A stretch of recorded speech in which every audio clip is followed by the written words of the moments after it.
Hey folks, I'm Leon, and this is Mind Your Business Quad Cities, where every month I'll be interviewing small business owners local to the Quad Cities. We want to know who they are and why they do what they do. With a population of 333 million people in the U.S. and only 10% being small business owners, we need to know more. This week, we have Donna Chamblee from American Crown Commercial Cleaning, located here in the Quad Cities. They're our local hood cleaning company, and she's going to talk to us about the National Fire Protection Association and what it is to clean up the hood and keep it safe from fire. So, Donna, it's good to have you. Thank you. Thanks for inviting me. So, we're talking with Donna Chamblee from American Crown Commercial Cleaning, located here in the Quad Cities. They are your premier hood cleaners. That's right. Is that right? Yep. We do janitorial too, but the hood cleaning is a big part of who we are and why we do it. Okay.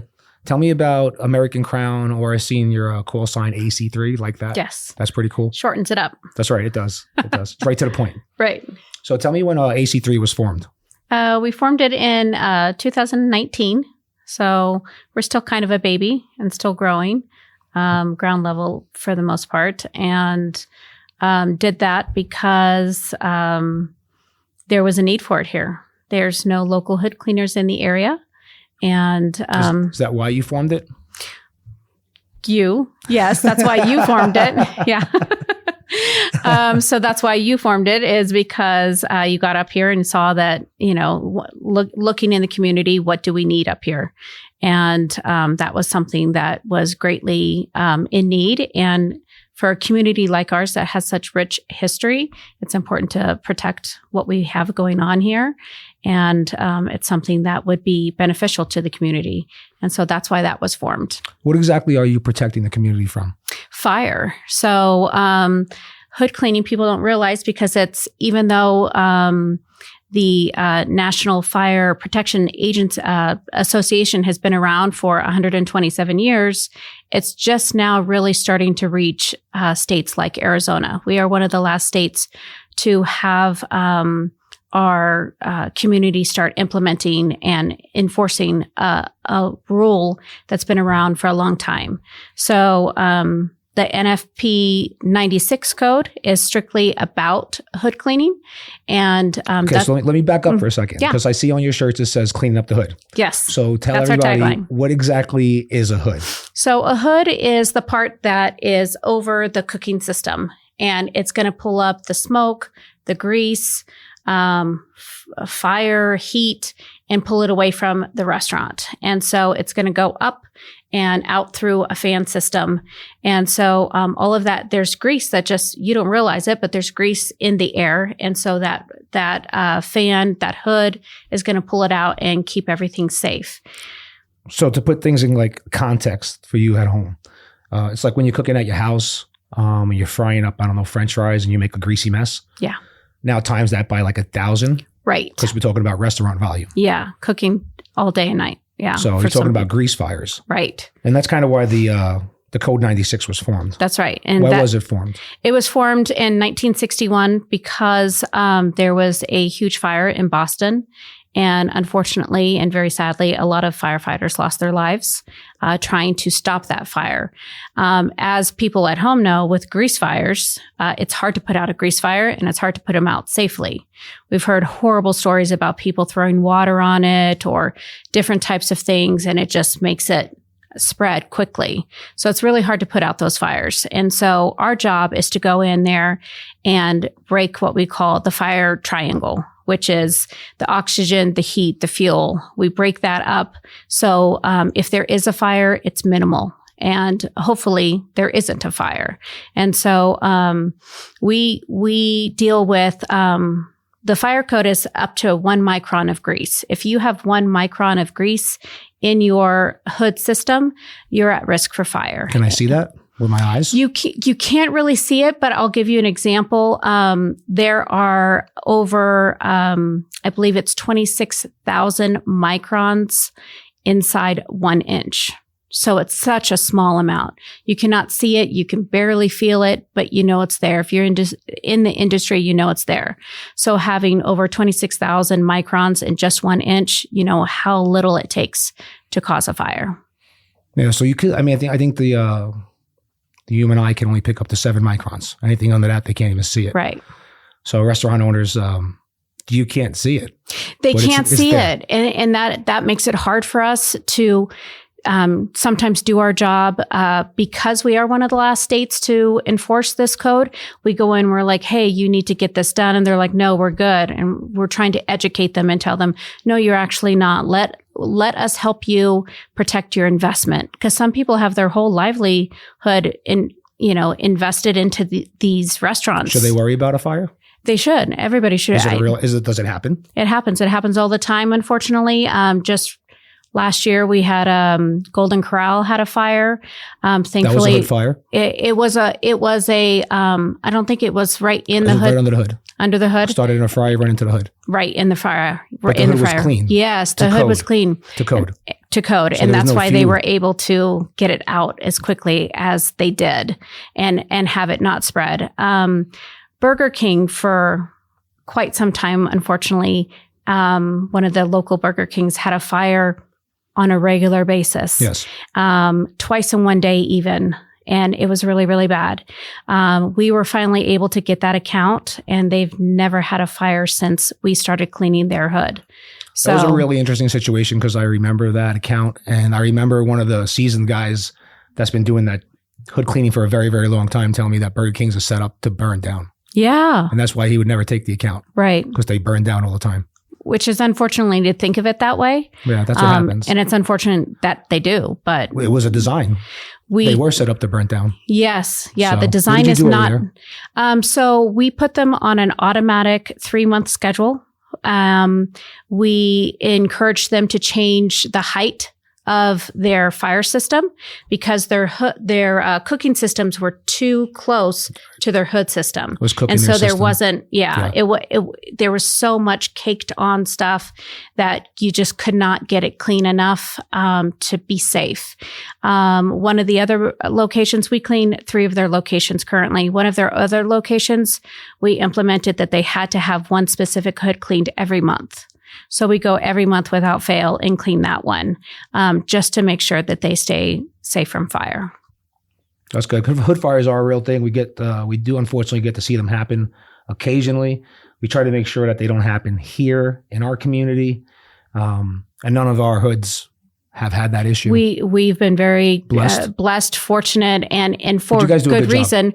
We do a great job. Our techs are trained. So we have certified hood techs. That's not always the case with companies that clean hoods, is they're not always certified. So it's important to make sure. Are you supposed to be certified? You are supposed to be certified. We have, again, with the education of these restaurant owners, telling them that, having to explain to them that they cannot clean their hood. Because some of them will say, oh, I could do that. Our staff takes care of that. I take care of the filters. Right. They can clean the filter, but they can't clean all the way through the system. So what is the whole system? So you've got, of course, the hood over the cooking system. You have the filters. They're going to catch a lot of that grease. And then beyond the filters, you have the chute, and that's going to shoot all the way up to the roof. And then on top of the roof, you sometimes in this older community on the side of the building, but hopefully on top of the roof, you have the fan system. And so we clean from the very bottom to the very top. So you guys go on the roof? We go on the roof. What's your biggest system? Right now, we have 2 systems that are really, really big. The biggest that I think we've worked with is Triple Creek at the Hilton until we started doing Bucky's Casino.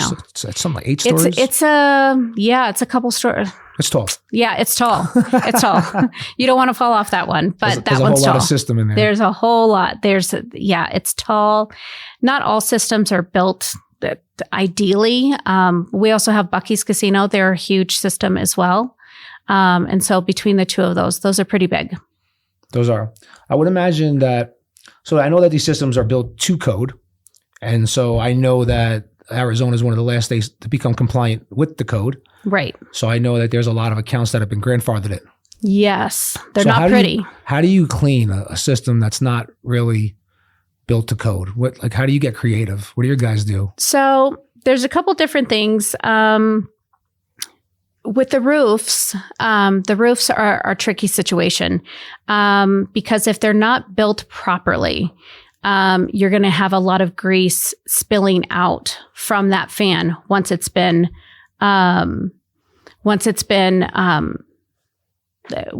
utilized. So like we'll get up on a roof and see grease down the roof, and unfortunately, we can't fix the roof situation.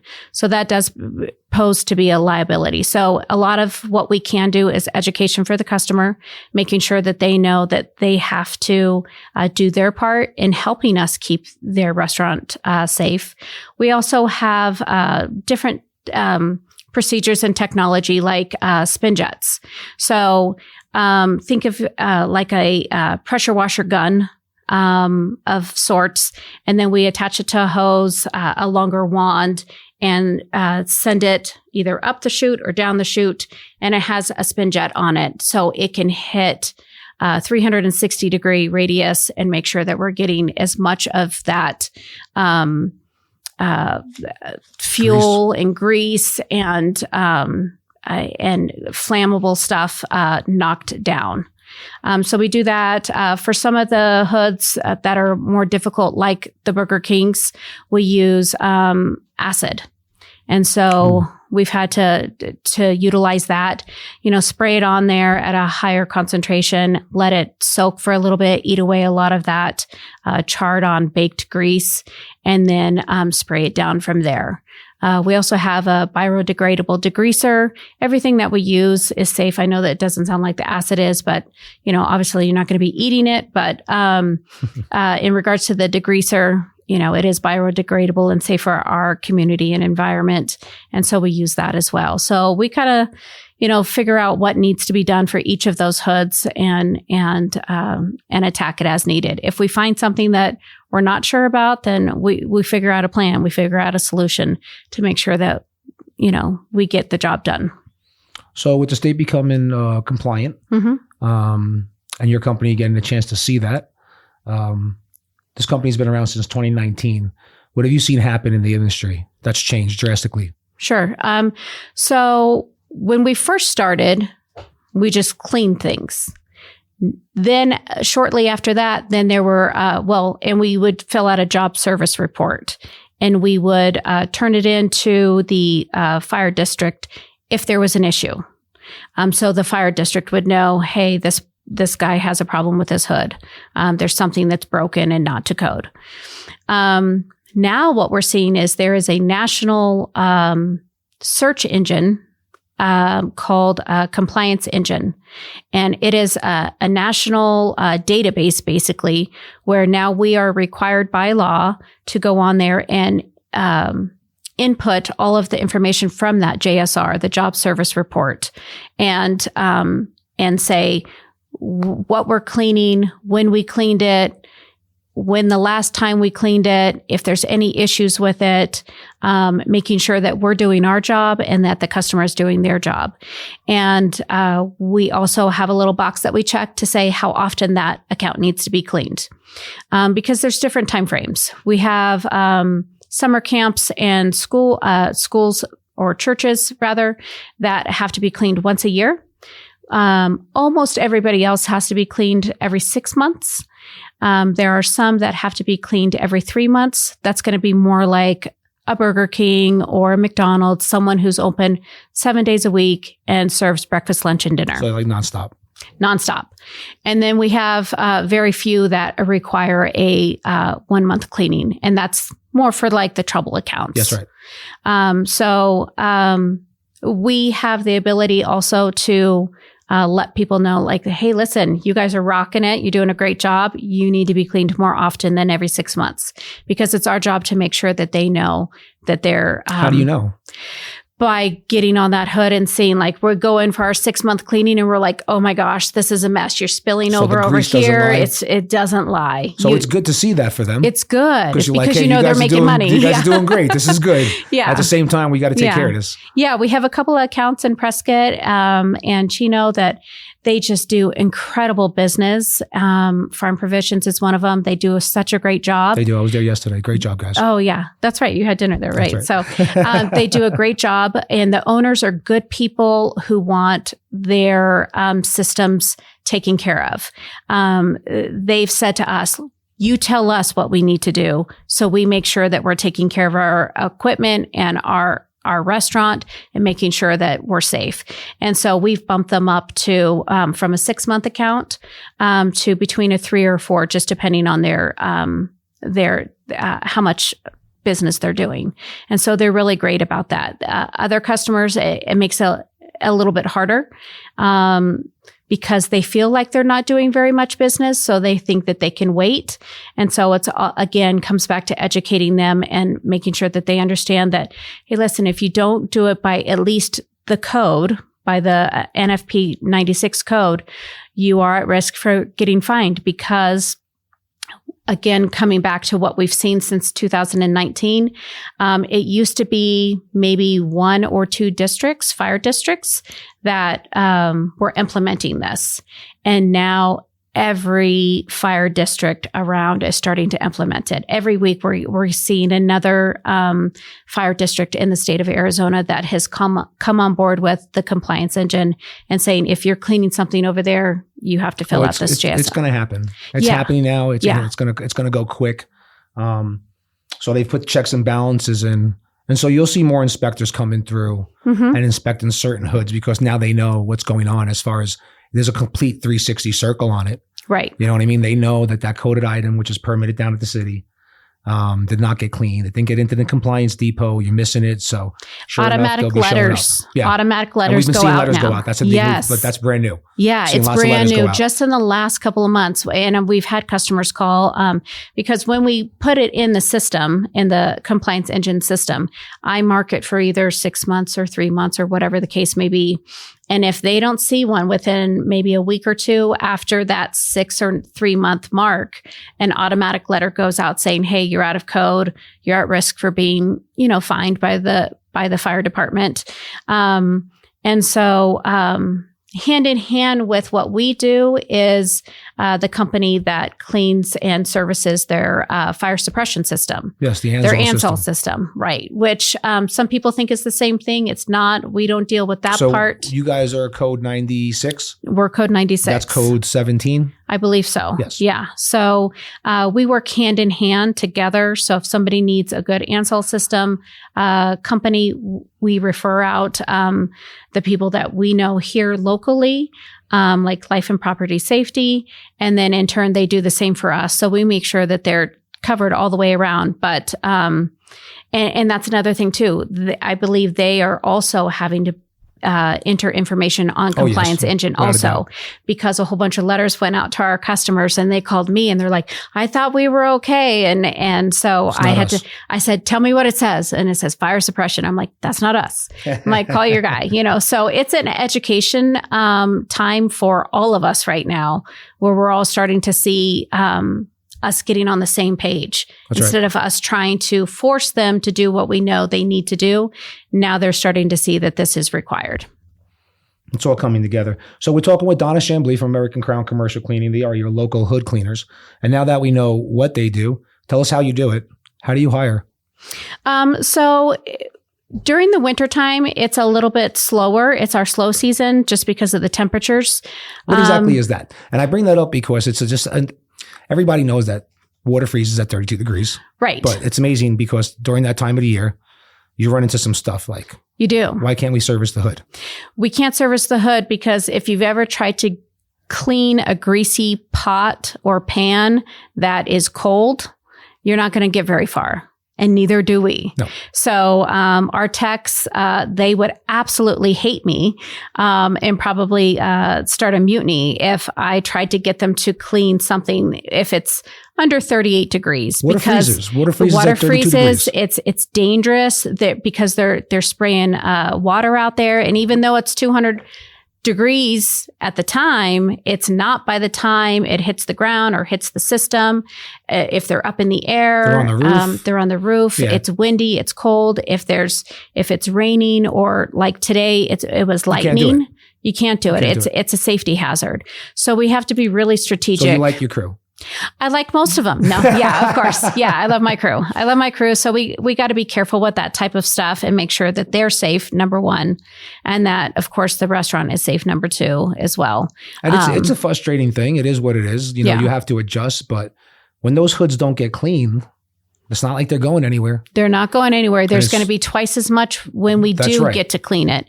And we have, we typically, on a regular hood, it could take about 2 to 2.5 hours. That's a regular hood. If we tried to clean some of these hoods in that cold environment, it could add anywhere from an hour to an hour and a half on that.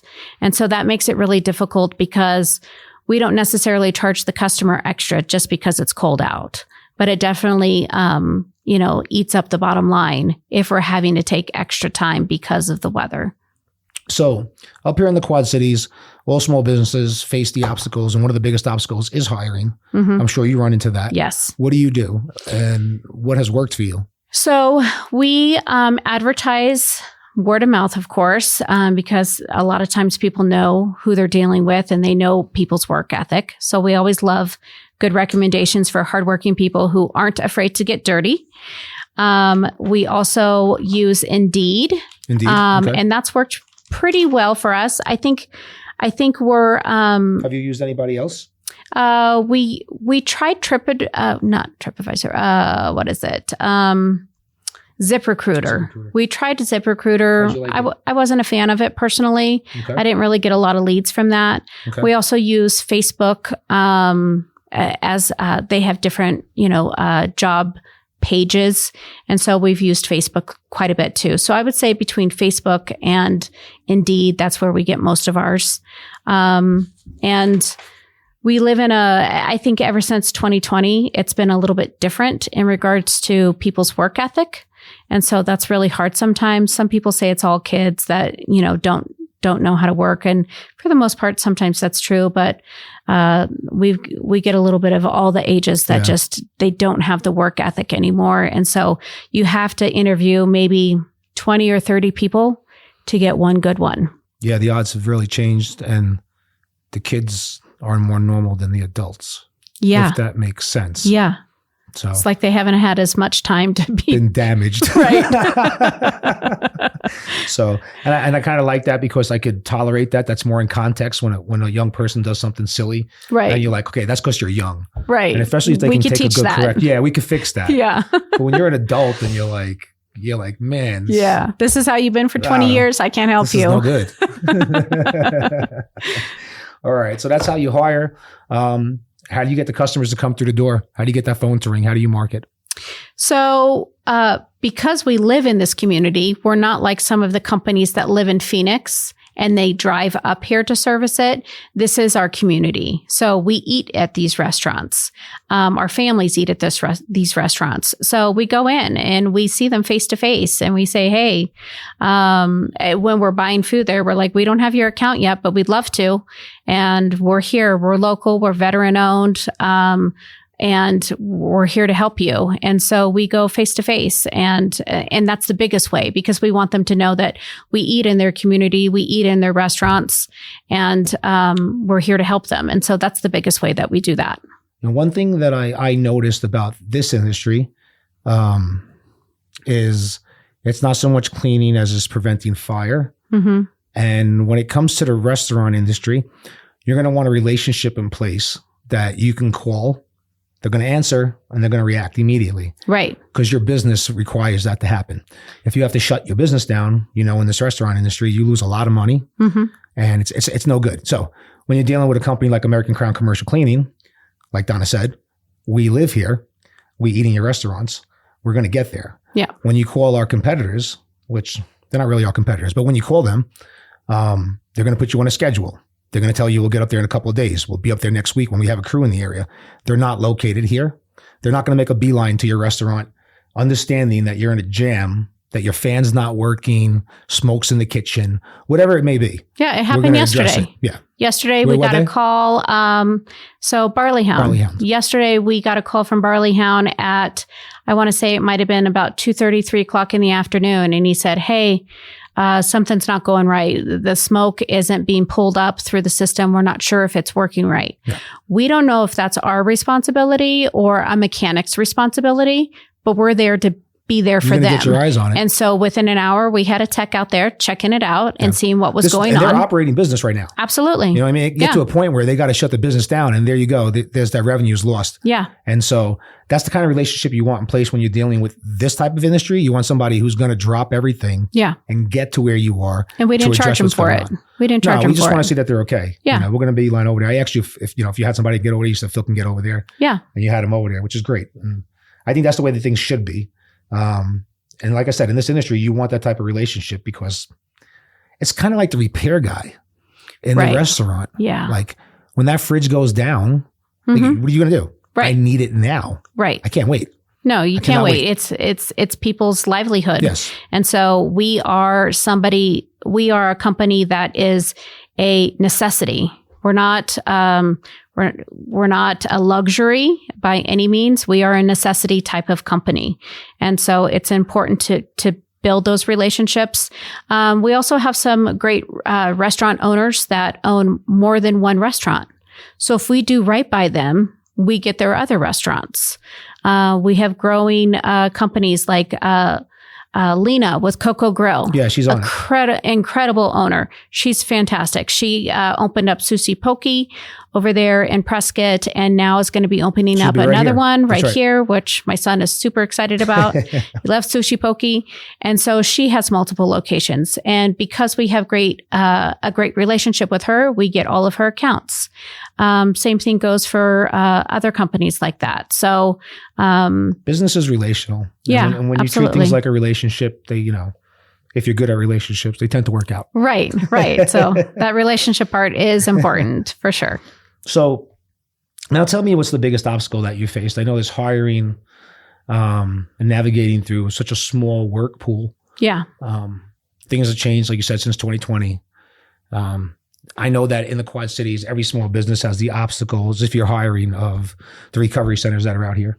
Yeah. That's something that it's part of this field. We have a lot of recovery centers here. And so that does make it hard because, for whatever reason, they feel like janitorial, which is kind of like our wheelhouse, is where they should start. I think it's like janitorial, fast food, some of these, entry-level type businesses. Unfortunately for us, and not that we have anything against them, we love that they're getting their lives back on track and doing good for themselves. However, we do have a business to run, and we do have standards and expectations. And for a lot of the recovery centers, they have vans and they can only go from point A to point B. Well, our teams go from point A to point B to point C to D and E. And so they have to travel. And so that's a no-go for a lot of these recovery facilities. So that's one thing there. It's hard to say, sorry, you're not a good fit, but we're running a business here, and sorry, you're not a good fit. The other thing is, we've got a lot of people, because of the cost of living, it's their second or third job. So we get a piece of them. We don't get all of them. We get a piece of them. Maybe they can only work 2 or 3 days a week, or more. Maybe they have kids, but childcare is so expensive that they can't afford, even though they want to work really well. We used to have an employee who was a great worker. She did a really, really great job, but she was a single mom, had 3 kids. And so we had to work around her schedule, and we had to, find replacements for her if her kids were sick or her babysitter didn't show up or whatever. And so it's really hard to help those who have kids or single parents or 2 parents that are working and need childcare, because childcare is super expensive. So you've got people who are either working 2 or 3 jobs or have kids, and And so we're trying to work around multiple people's schedules because they're just trying, this show's got to go on. Yeah. So they're trying to make it work on their end. We're trying to make it work on our end. How many do you have on payroll right now at AC3? Right now, there's 7 total. Okay. That includes myself. And it's a slower season for us right now. I think we're working on beefing up our janitorial accounts. And of course, we're always adding hood accounts on, especially because we're starting to see that NFP 96 implemented.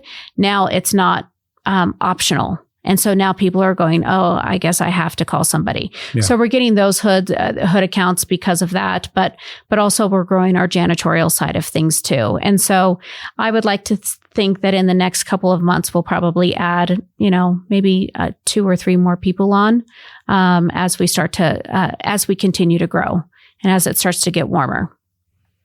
All right. So give me your location, your website, and your number. Okay. So our phone number is 928-250-0490. Our website is AmericanCrownCC.com.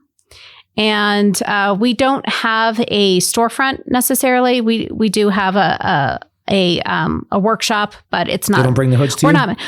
We're not manned. They don't bring them to us. We come to you. So our address is kind of wherever you are. Very good. Very good. So we want to thank Donna Chamblee coming in, telling us about American Crown Commercial Cleaning, what they do and how they do it. If you could pull any tips from her, go ahead and do so. Yeah, thanks for having me. I appreciate it. Thank you for tuning in to Mind Your Business Quad Cities. We will see you next time. We have a new episode every month. Check us out wherever you stream podcasts. Mind Your Business Quad Cities is proud to be on Cast 11, Prescott's podcast network.